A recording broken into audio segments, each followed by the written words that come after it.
aurait plein, mais celui que je vais choisir, c'est peut-être le moment où on a organisé au musée le défilé de mode. Parce que je ne pensais pas un jour d'abord organiser un défilé de mode, ni y participer, et j'ai adoré d'abord la participation des gens qui ont fabriqué leurs vêtements, qui ont souhaité défiler, et puis le public qui était là, qui était présent, et qui attendait ce défilé avec impatience. Donc il y avait une vraie euphorie, il y avait beaucoup de monde. On avait organisé ça dans le jardin du musée, et ça reste vraiment un moment festif et un très très beau souvenir, je pense, pour l'équipe, notamment autour de l'exposition Amis d'autrefois. Donc non, c'est un très très beau souvenir, ça. C'est d'être surpris, d'être labellisé et d'aller chercher le premier prix national en concurrence avec Toulouse.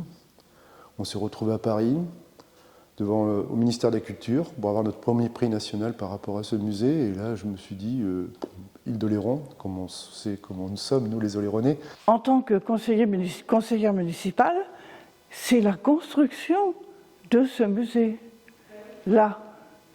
À l'époque, j'étais au conseil municipal et avec le maire d'aujourd'hui, qui à l'époque était premier adjoint, a eu à cœur de surveiller la construction de ce musée, la mise en place de ce musée.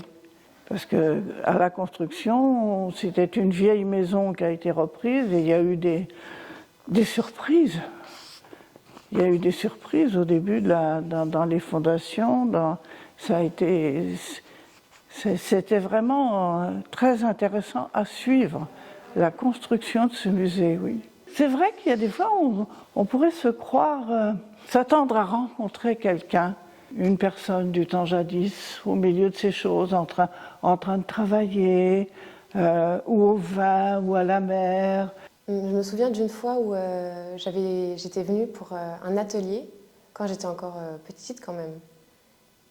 Et j'étais venue avec mes 2 frères, et on avait dû se déguiser en marin dans la salle, et même qu'on on a encore une photo où on posait comme ça, tout fiers, avec nos costumes, nos marinières. Et je m'en souviens, c'était vraiment un bon atelier, j'avais beaucoup aimé.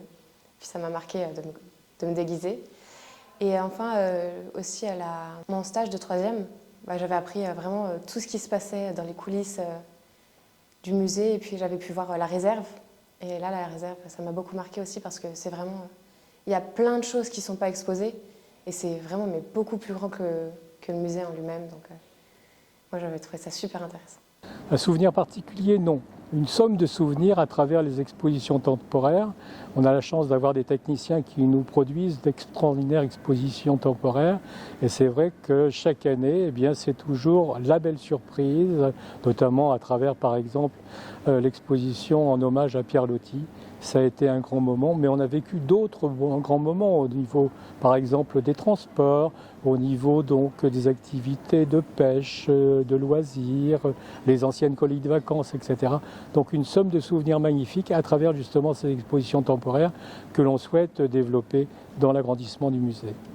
C'est une découverte, en fait. Là, ma première visite dans ce musée m'a permis de découvrir en fait la préhistoire, notamment par la fabrication là, des colliers qui m'ont beaucoup interpellé. Je ne connaissais pas du tout cette période, d'ailleurs parce qu'à l'époque elle n'était pas documentée, il n'y avait pas eu de recherche sans doute, et on n'en parlait pas. Donc ça a été vraiment une grande découverte. Ayant participé au film Vinyle, donc c'est l'histoire de la viticulture en Oléron.